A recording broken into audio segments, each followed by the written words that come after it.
Hey everyone, tonight I'm gonna do a little something different. Read along. Kurt Angle. It's true. It's true. Biography by Kurt Angle.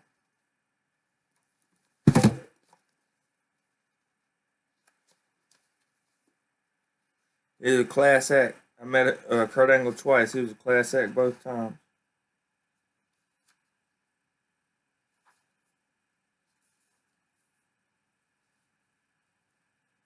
All right. Precursor to the book. It is not the critic who counts, not the man who points out how the it is not the critic who counts, not the man who points out how the strong man stumbles, or where the doer of deeds could have done them better. The credit belongs to the man who is actually in the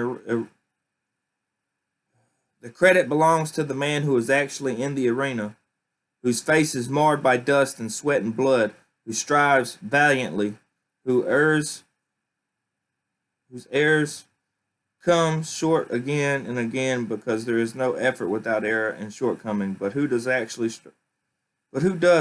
strive to do the deeds? Who knows great enthusiasms, the great devotions? Who spends himself in the worthy cause?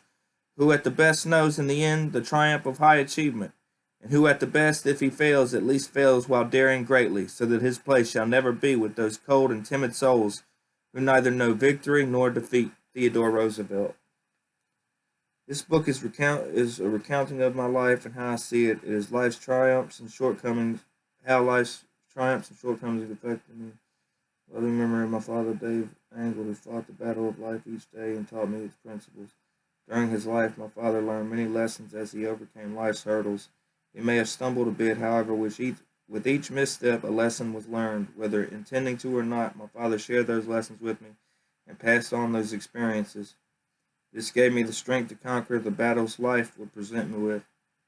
It was his love, devotion, and teachings that molded me into the Olympic champion I became, as well as the man I am today. I love you, Dad.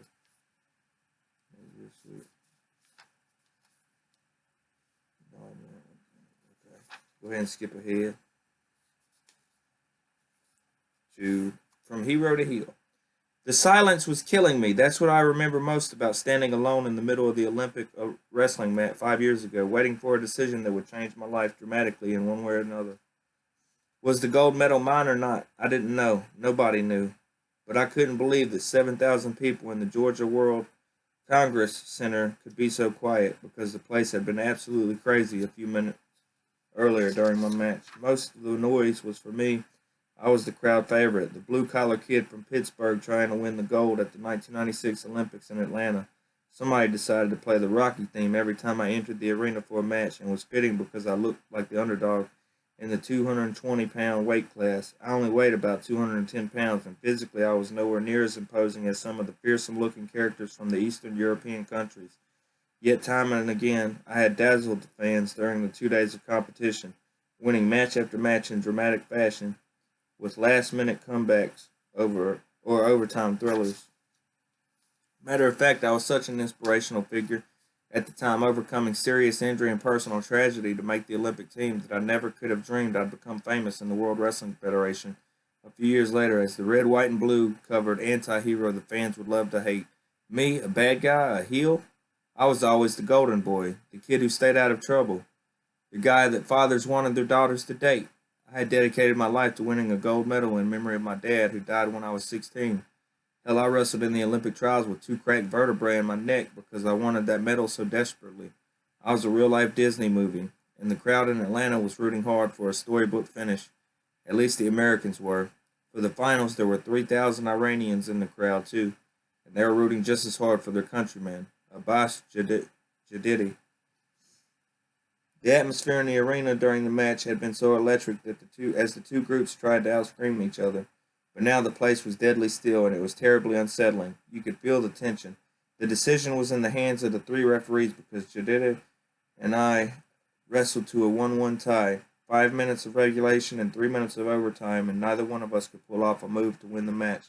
In my mind, I felt I'd won. I was the aggressor, especially in overtime when Jadadi was exhausted. Every time we rolled out of bounds, he was lying on the mat, gasping for air, while I jumped up and hurried back to the center of the mat. Twice he faked being hurt to stall for time, Everybody in the place could see he was just trying to buy time to catch his breath. I was just getting pissed and trying to intimidate him at the same time. I yelled at the ref to get him in here as I danced around on the mat, showing him I wasn't tired. Actually, I was exhausted too. But I had spent 2 solid years training 8 hours a day, going to extremes like running 200-yard sprints up the hills of Pittsburgh, carrying a training partner on my back, so that I would never give in to fatigue. I loved being pushed to the limit like this because I knew I was the best conditioned wrestler in the world. If it had been up to me, we would have kept wrestling to settle it ourselves because I knew Jadati was completely out of gas. As time ran into over as time ran out in overtime, I had been seconds away from a takedown that would have won the match. I had shot for his left leg and wrapped it up, but he was so strong that he was fighting me off, and I still had my head caught between his legs as the final seconds ticked off the clock. I was so close, but did the referee see it the same way? You can never be sure. And so, as a minute passed, then two, while the referees huddled at the scorer's table, it seemed like it seemed more like hours. As I stood waiting, trying not to think the worst, I found myself pondering the long, difficult, and sometimes painful road that had brought me to this position.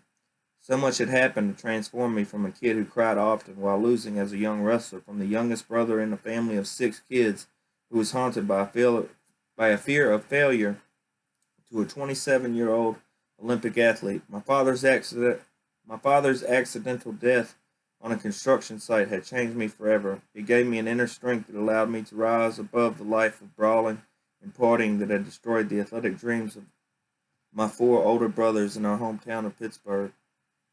And now the memories came flooding down on me: the state championship in high school, the 2 NCAA championships in college, the world championship in '95. There were the countless trips overseas to Russia, Turkey, and Bulgaria over the years, grueling odysseys that took as long as 38 hours one way with connecting flights, all in search of the world's best competition. And there were all those insane days of training when I pushed myself to the brink of passing out, weeks and months and years when I was obsessed with winning a gold medal. I had gone so far as to wrestle and win the Olympic trials just months earlier with what amounted to a broken neck, receiving injections of Mopivocaine before every match, despite warnings from doctors that I was risking paralysis.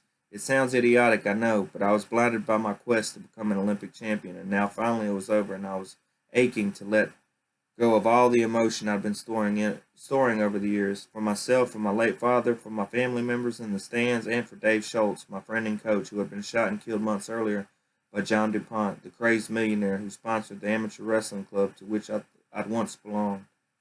I couldn't bear the thought of training 4 more years for another Olympics, and yet I knew that if the referees ruled against me, somehow I would try to convince myself to go for it all over again. Surely it wouldn't come to that, would it? I couldn't stop these thoughts from ricocheting around in my head as I stood waiting hopelessly for a decision. I was trying not to show my own desperation, but what was taking these referees so long anyway? Jadati was making it worse for me. While I waited in the center ring, he barged into the judging area, pleading his case and trying to convince anyone who would listen that he was the winner. People were trying to push him away, but he got a peek as one of the officials circled his name on a piece of paper as the winner, and he began jumping around in celebration. Oh no, I thought, does he know? Finally, after the longest 3 minutes of my life, the lead referee marched toward me, calling Jadati back to the center. In the tradition of wrestling protocol, he stood between us and took a hold of a wrist from each of us, preparing to raise the arm of the winner. At that instant, Jadati's arm shot skyward, and I had a sickening feeling. Instantly, I envisioned 4 more years of torture. What I didn't know that what I didn't know was that what I didn't know was that Jadati had raised his arm even as the referee was trying to hold it down, and suddenly the referee was raising my arm in triumph. It turned out that Jadati had seen the one official circle his name, but the other 2 had circled mine. I was the winner. The gold medal was mine. Finally, the silence in the arena was shattered as the crowd exploded in roars of applause from the Americans and boos from the Iranians. After the millisecond it took for the decision to register, I was so shocked that I jumped on the ref and hugged him.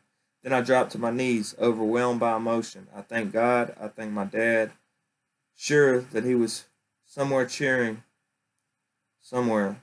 I broke down. I couldn't stop crying as my family rushed to the mat to mob me with hugs of congratulations. I felt weak, dizzy from a feeling of euphoria. I could have died right there without regret. I was so ecstatic. Giudice, meanwhile, was enraged. He argued bitterly with the referees and never did shake my hand. His coach practically had to push him onto the stand for the medal ceremony, and afterward he was quoted by reporters as saying, "That medal hanging around his neck should be hanging around mine." It wasn't very sportsmanlike, but I could understand his frustration. He'd had an unbelievable Olympics, dominating every wrestler he faced until the finals. In the semifinals, he beat a Russian named Larry Kiplov, Kibov, Kibalov, an Olympic champion, a six-time world champion, who, who I had never beaten.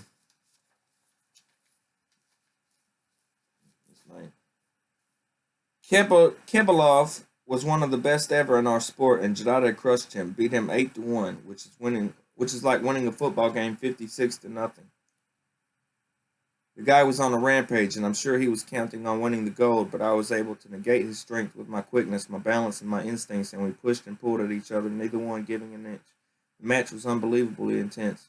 Maybe the most exciting 1-1 match in Olympic history. In the end, when it comes down to a referee's decision, you just never know what may have caught their eye to influence them. You're at the mercy of their judgment, and in a case like this, that judgment put me on a path that brought me to the World Wrestling Federation. I still wonder sometimes where I'd be right now if that decision had gone the other way. Would I be a World Wrestling Federation superstar? I tend to doubt it. I never would have received the taste of celebrity life that came with winning the gold medal, a life I got hooked on pretty quickly. More likely, I'd be a high school wrestling coach somewhere in western Pennsylvania, forever replaying that match with Jadati in my head. As it was, it took me 2 years, a short-lived broadcasting career, and quite a bit of soul searching after the Olympics to make the decision to sign on with the World Wrestling Federation.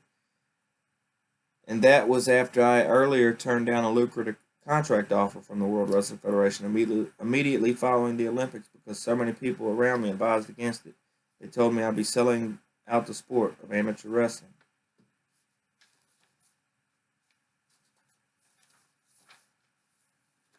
I never really watched the World Wrestling Federation until I turned on Raw on TV one night in 1998, and I loved it. I never realized what great athletes these guys were.